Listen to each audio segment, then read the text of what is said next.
Hello friend, स्वागत है आपका अपने चैनल। लास्ट क्लास में हम विज्ञान का एक मॉडल पेपर सॉल्व कर रहे हैं। इस मॉडल पेपर में 80 ऑब्जेक्टिव प्रश्न था, जिसमें से 1 से 40 ऑब्जेक्टिव प्रश्न हम आपको बता चुके हैं। और आज की इस वीडियो में 41 से लेके 80 तक ऑब्जेक्टिव प्रश्न बताएंगे। तो एक भी प्रश्न आप लोग स्किप मत कीजिएगा। वीडियो को प्लीज़ आप लोग शुरू से लेके अंत तक देखिएगा। और इसका पार्ट 1 वीडियो आप नहीं देखे हैं तो कमेंट बॉक्स में लिंक है, वहां से देख लीजिएगा। तो आइए शुरू करते हैं 41 नंबर प्रश्न से। तो 41 नंबर प्रश्न है कि एल्यूमिनियम पर मोटी ऑक्साइड की परत बनाने की प्रक्रिया कहलाती है। यहाँ पे आपको बताना है कि एल्यूमिनियम पर मोटी ऑक्साइड की परत बनाने की प्रक्रिया कहलाती है तो एनोडीकरण कहलाती है। इसे आपको याद रखना है। यहाँ पे बी वाला ऑप्शन बिल्कुल ही सही हो जाएगा। ये देखते हैं अगला प्रश्न 42 नंबर। 42 नंबर प्रश्न है कि विद्युत ऊर्जा का व्यापारिक मात्रक क्या है। यहाँ पे आपको बताना है कि विद्युत ऊर्जा का व्यापारिक मात्रक क्या है, तो यूनिट है। इसे आपको याद रखना है। यहाँ पे सी वाला ऑप्शन बिल्कुल ही सही हो जाएगा। ये देखते हैं अगला प्रश्न 43 नंबर। 43 नंबर प्रश्न है कि पीतरस कहाँ से स्रावित होता है। यहाँ पे आपको बताना है कि पीतरस कहाँ से स्रावित होता है, तो यकृत से स्रावित होता है। इसे आपको याद रखना है। यहाँ पे बी वाला ऑप्शन बिल्कुल ही सही हो जाएगा। ये देखते हैं अगला प्रश्न 44 नंबर। 44 नंबर प्रश्न है कि कौन सा अभिलक्षण वंशानुगत नहीं है। यहाँ पे आपको बताना है कि कौन सा अभिलक्षण वंशानुगत नहीं है, तो बालों की प्रकृति नहीं है। इसे आपको याद रखना है। यहाँ पे डी वाला ऑप्शन बिल्कुल ही सही हो जाएगा। ये देखते हैं अगला प्रश्न 45 नंबर। 45 नंबर प्रश्न है कि आधुनिक आवर्त सारणी में समूहों की संख्या है। यहाँ पे आपको बताना है कि आधुनिक आवर्त सारणी में समूहों यानी वर्गों की संख्या कितनी है, तो 18 है। इसे आपको याद रखना है। यहाँ पे डी वाला ऑप्शन बिल्कुल ही सही हो जाएगा। और आवर्तों की संख्या 7 होता है, तो इसे भी साथ में आपको याद रखना है। आइए देखते हैं अगला प्रश्न 46 नंबर। 46 नंबर प्रश्न है कि ग्लूकोज के एक अणु में ऑक्सीजन के कितने परमाणु होते हैं। यहाँ पे आपको बताना है कि ग्लूकोज के एक अणु में ऑक्सीजन के कितने परमाणु होते हैं, तो 6 परमाणु होते हैं। इसे आपको याद रखना है। यहाँ पे बी वाला ऑप्शन बिल्कुल ही सही हो जाएगा। जो ग्लूकोज का रासायनिक सूत्र होता है वो C6H12O6 होता है। तो इसमें ऑक्सीजन के कितने परमाणु हैं, 6 हैं। और हाइड्रोजन के कितने हैं, 12 हैं। और कार्बन के कितने हैं, 6 हैं। तो इसे आपको याद रखना है। आइए देखते हैं अगला प्रश्न 47 नंबर। 47 नंबर प्रश्न है कि शुद्ध जल का पीएच मान होता है। यहाँ पे आपको बताना है कि शुद्ध जल का पीएच मान कितना होता है, तो शुद्ध जल का पीएच मान 7 होता है। और जो शुद्ध जल होता है ये उदासीन होता है, तो ये भी साथ में आपको याद रखना है। यहाँ पे बी वाला ऑप्शन बिल्कुल ही सही हो जाएगा। ये देखते हैं अगला प्रश्न 48 नंबर। 48 नंबर प्रश्न है कि किस वर्ण यानी रंग का तरंगदैर्घ्य सबसे बड़ा होता है यानी सबसे अधिक होता है। यहाँ पे आपको बताना है कि किस रंग का तरंगदैर्घ्य सबसे अधिक होता है, तो लाल रंग का तरंगदैर्घ्य सबसे अधिक होता है। यहाँ पे ए वाला ऑप्शन बिल्कुल ही सही हो जाएगा। और बैंगनी रंग का तरंगदैर्घ्य सबसे कम होता है, तो ये भी साथ में आपको याद रखना है। आइए देखते हैं अगला प्रश्न 49 नंबर। 49 नंबर प्रश्न है कि गोलीय दर्पण की वक्रता त्रिज्या 40 सेंटीमीटर हो तो उसकी फोकस दूरी होगी। काफी महत्वपूर्ण प्रश्न है। यहाँ पे गोलीय दर्पण की वक्रता त्रिज्या 40 सेंटीमीटर दिया है, तो उसकी फोकस दूरी पूछ रहा है कितना होगा, तो फोकस दूरी आधा होता है वक्रता त्रिज्या का, तो 40 का आधा कितना होगा, 20 सेंटीमीटर होगा। तो यहाँ पे फोकस दूरी कितना हो जाएगा, 20 सेंटीमीटर हो जाएगा। यहाँ पे सी वाला ऑप्शन बिल्कुल ही सही हो जाएगा। ये देखते हैं अगला प्रश्न 50 नंबर। 50 नंबर प्रश्न है कि किसी गोलीय लेंस के लिए रैखिक आवर्धन होता है, तो आवर्धन किसे कहते हैं, तो प्रतिबिंब की ऊंचाई तथा वस्तु के ऊंचाई के अनुपात को आवर्धन कहते हैं। और जो आवर्धन होता है उसको m से सूचित करते हैं। और m बराबर h डैश बटा h भी होता है और m बराबर v बाई u भी होता है, यानी दोनों होता है। तो तो यहाँ पे ए और बी दोनों होगा, यहाँ पे सी वाला ऑप्शन बिल्कुल ही सही हो जाएगा। आइए देखते हैं अगला प्रश्न है 51 नंबर। 51 नंबर प्रश्न है कि आयु में वृद्धि होने पर मानव नेत्र में समंजन क्षमता घट जाती है तो यह दोष कहलाता है। यहाँ पे आपको बताना है कि आयु में वृद्धि होने पर मानव नेत्र में समंजन क्षमता घट जाती है तो यह दोष कहलाती है। तो यह दोष जरा दृष्टि दोष कहलाती है, इसे आपको याद रखना है।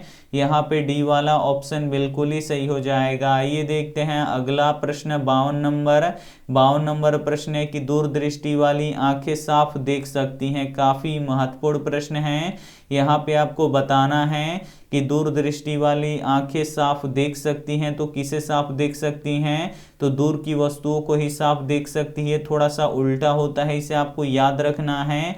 यहाँ पे ए वाला ऑप्शन बिल्कुल ही सही हो जाएगा। और दूरदृष्टि दोष को किस लेंस के द्वारा ठीक किया जाता है, तो उत्तल लेंस के द्वारा ठीक किया जाता है।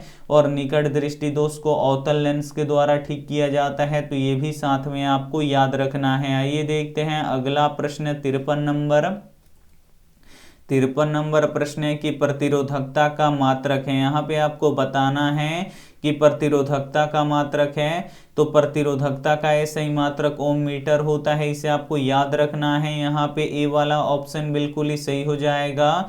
और केवल प्रतिरोध का SI मात्रक क्या होता है, तो ओम होता है, तो ये भी साथ में आपको याद रखना है। आइए देखते हैं अगला प्रश्न 54 नंबर। 54 नंबर प्रश्न है कि विद्युत चुंबक बनाने के लिए उपयुक्त पदार्थ है। यहाँ पे आपको बताना है कि विद्युत चुंबक बनाने के लिए उपयुक्त पदार्थ है। तो विद्युत चुंबक किसका बनता है, तो नरम लोहा का बनता है। यहाँ पे ए वाला ऑप्शन बिल्कुल ही सही हो जाएगा। और अस्थाई चुंबक इस्पात का बना होता है, तो ये भी साथ में आपको याद रखना है। आइए देखते हैं अगला प्रश्न 55 नंबर। 55 नंबर प्रश्न है कि घरों में विद्युत से दुर्घटना किसके कारण से होता है। यहाँ पे आपको बताना है कि घरों में विद्युत से दुर्घटना किसके कारण से होता है, तो शॉर्ट सर्किट के कारण से होता है, इसे आपको याद रखना है। यहाँ पे बी वाला ऑप्शन बिल्कुल ही सही हो जाएगा। और जब शॉर्ट सर्किट होता है तो उस समय जो परिपथ होता है उसमें जो जिसका प्रतिरोध क्या हो जाता है, शून्य हो जाता है, तो ये भी साथ में आपको याद रखना है। और धारा जो होता है वो तेजी से प्रवाह होता है, तो ये भी साथ में आपको याद रखना है। आइए देखते हैं अगला प्रश्न 56 नंबर। 56 नंबर प्रश्न है कि सौर कुकर में किस प्रभाव का उपयोग होता है। यहाँ पे आपको बताना है कि सौर कुकर में किस प्रभाव का उपयोग होता है, तो ग्रीन हाउस प्रभाव का उपयोग होता है, इसे आपको याद रखना है। यहाँ पे ए वाला ऑप्शन बिल्कुल ही सही हो जाएगा। और सौर कुकर का उपयोग हम किस दिन में कर सकते हैं, तो साफ दिन में कर सकते हैं, इसे आपको याद रखना है। बादलों वाले दिन में सौर कुकर का उपयोग हम नहीं कर सकते हैं, तो ये भी साथ में आपको याद रखना है। आइए देखते हैं अगला प्रश्न 57 नंबर। 57 नंबर प्रश्न है कि नाभिकीय ऊर्जा प्राप्त करने हेतु आवश्यक है। यहाँ पे आपको बताना है कि नाभिकीय ऊर्जा किससे प्राप्त होता है, तो नाभिकीय ऊर्जा यूरेनियम से प्राप्त होता है, इसे आपको याद रखना है। यहाँ पे सी वाला ऑप्शन बिल्कुल ही सही हो जाएगा। और भारत में यूरेनियम कहाँ पे मिलता है, तो जादूगोड़ा में मिलता है, तो ये भी साथ में आपको याद रखना है। आइए देखते हैं अगला प्रश्न 58 नंबर। 58 नंबर प्रश्न है कि श्वसन के दौरान कौन सी गैस निकलती है। यहाँ पे आपको बताना है कि श्वसन के दौरान कौन सी गैस निकलती है, तो कार्बन डाइऑक्साइड गैस निकलती है। यहाँ पे ए वाला ऑप्शन बिल्कुल ही सही हो जाएगा। और श्वसन में किस गैस का उपयोग करते हैं, तो ऑक्सीजन का उपयोग करते हैं, तो ये भी साथ में आपको याद रखना है। आइए देखते हैं अगला प्रश्न 59 नंबर। 59 नंबर प्रश्न है कि फलों के पकाने को यहाँ पे देखिए फलों के पकने को निम्न में से किससे नियंत्रित किया जाता है। यहाँ पे आपको बताना है कि फलों के पकाने को निम्न में से किससे नियंत्रित किया जाता है, तो एथिलीन से किया जाता है, इसे आपको याद रखना है। यहाँ पे सी वाला ऑप्शन बिल्कुल ही सही हो जाएगा। आइए देखते हैं अगला प्रश्न 60 नंबर।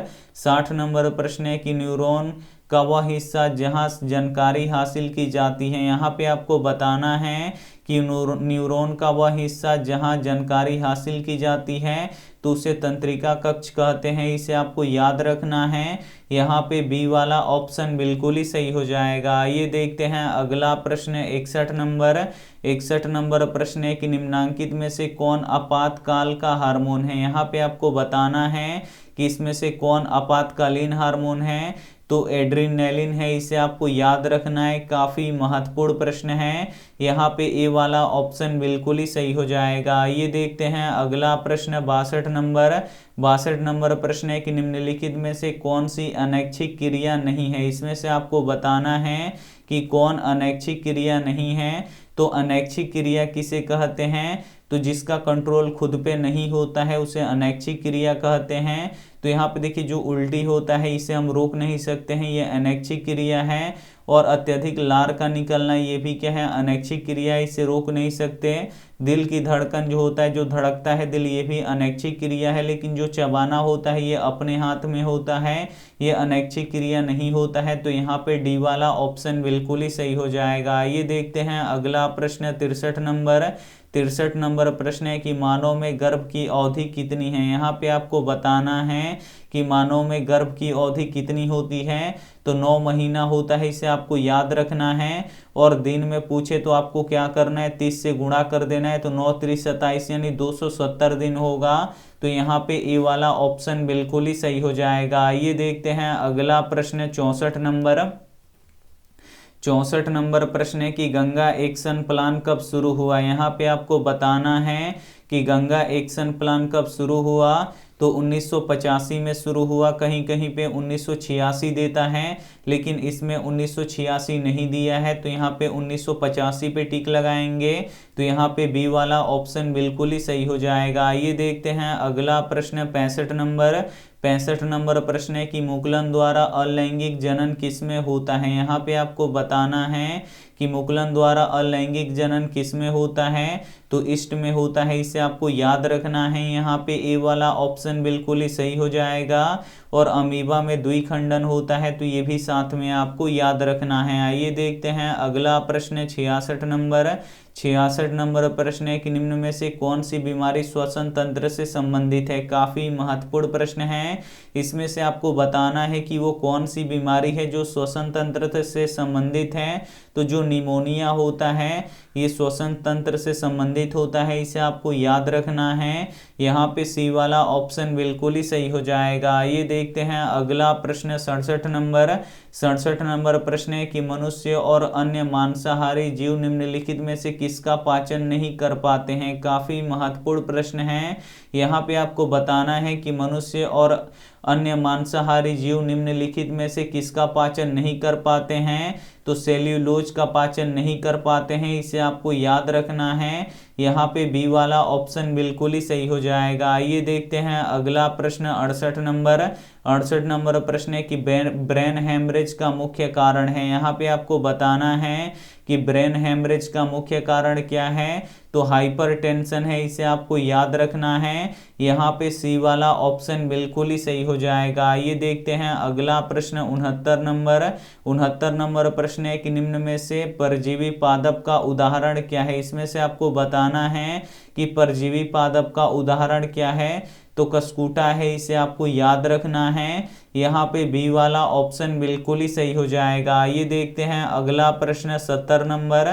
70 नंबर प्रश्न है कि हृदय से रक्त को संपूर्ण शरीर में पंप किया जाता है। यहाँ पे आपको बताना है कि हृदय से रक्त को संपूर्ण शरीर यानी पूरे शरीर में पंप किया जाता है, तो फेफड़ा के द्वारा भी किया जाता है, नीलय के द्वारा भी किया जाता है, अलिंदों के द्वारा भी किया जाता है, यानी इनमें से सभी के द्वारा किया जाता है। तो यहाँ पे डी वाला ऑप्शन बिल्कुल ही सही हो जाएगा। ये देखते हैं अगला प्रश्न 71 नंबर। 71 नंबर प्रश्न है कि हाइड्रा में अलैंगिक जनन की विधि है। यहाँ पे आपको बताना है कि हाइड्रा में अलैंगिक जनन की विधि है, तो मुकुलन है, इसे आपको याद रखना है। यहाँ पे ए वाला ऑप्शन बिल्कुल ही सही हो जाएगा। ये देखते हैं अगला प्रश्न 72 नंबर।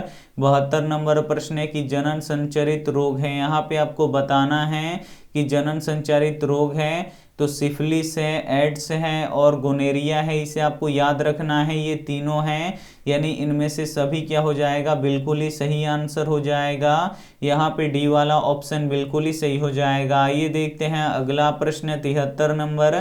73 नंबर प्रश्न है कि पुष्प का सबसे बाहरी भाग है। यहाँ पे आपको बताना है कि पुष्प का सबसे बाहरी भाग है तो बाह्य दल पुंज है, इसे आपको याद रखना है। यहाँ पे ए वाला ऑप्शन बिल्कुल ही सही हो जाएगा। ये देखते हैं अगला प्रश्न 74 नंबर।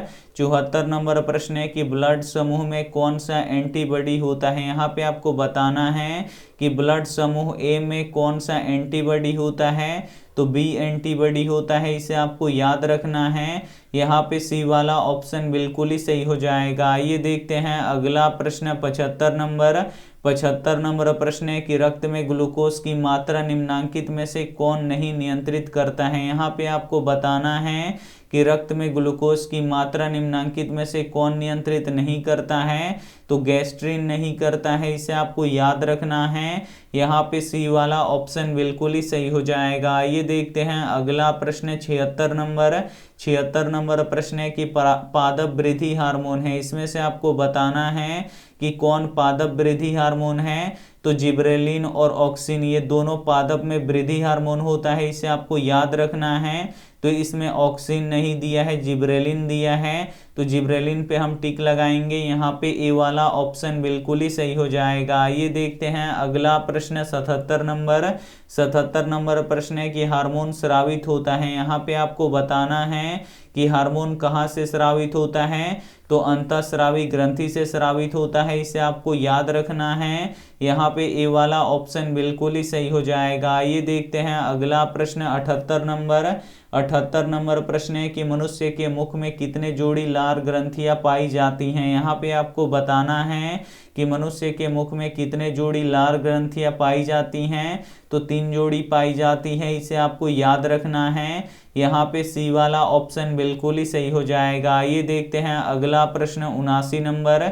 79 नंबर प्रश्न है कि एंड्रोजन है। यहाँ पे आपको बताना है कि एंड्रोजन क्या है, तो जो एंड्रोजन होता है ये मेल हार्मोन होता है, यानी नर हार्मोन होता है, इसे आपको याद रखना है। यहाँ पे ए वाला ऑप्शन बिल्कुल ही सही हो जाएगा। ये देखते हैं अंतिम प्रश्न 80 नंबर।